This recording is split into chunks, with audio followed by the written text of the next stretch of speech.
On September 6, the Presidential Election Petition Court dismissed former Vice President Atiku Abubakar's petition seeking to nullify the election of Bola Tinubu of the All Progressives Congress (APC). That decision was the first leg of the legal tussle, as the Constitution permits the case to be appealed at the Supreme Court.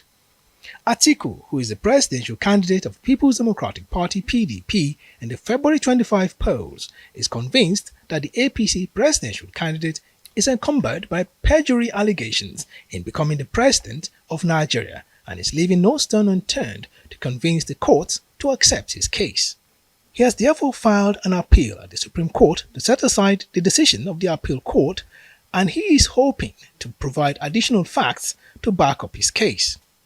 In doing so, Atiku had requested documents to back his allegation against Tinubu bordering on forgery of his Chicago State University CSU certificate, this being one of the allegations dismissed by the Presidential Election Petition Court.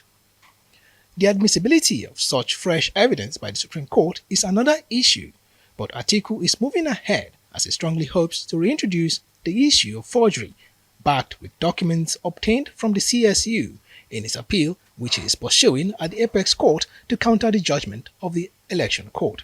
The judgment of the District Court in Northern Illinois, which okayed the release of the academic records of Tinubu to Atiku, seems to have given access to a lot of information, key of which before now were viewed as baseless allegations.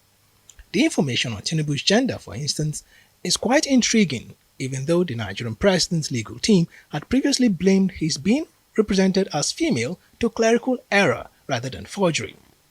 With the academic records now made available, it's no longer a question of whether President Bola Tinubu attended Chicago State University, as the registrar affirmed that a certain Bola A. Tinubu indeed attended the university, quote, from August 1977 through June 1979, and was awarded a Bachelor of Science in Business Administration with honors on June 22, 1979.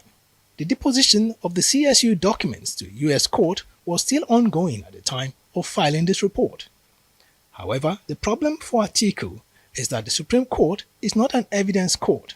Though the Supreme Court rules Order 2, paragraph 12, subparagraph 1 to 3 provides for some flexibility in terms of allowing fresh evidence at the Apex Court, legal analysts, however, say that is not the case in electoral matters, insisting the door remains shut to new evidences.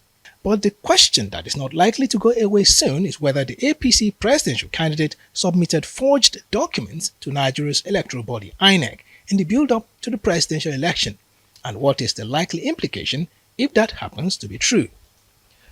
Godfrey Eshemoge, Arise News.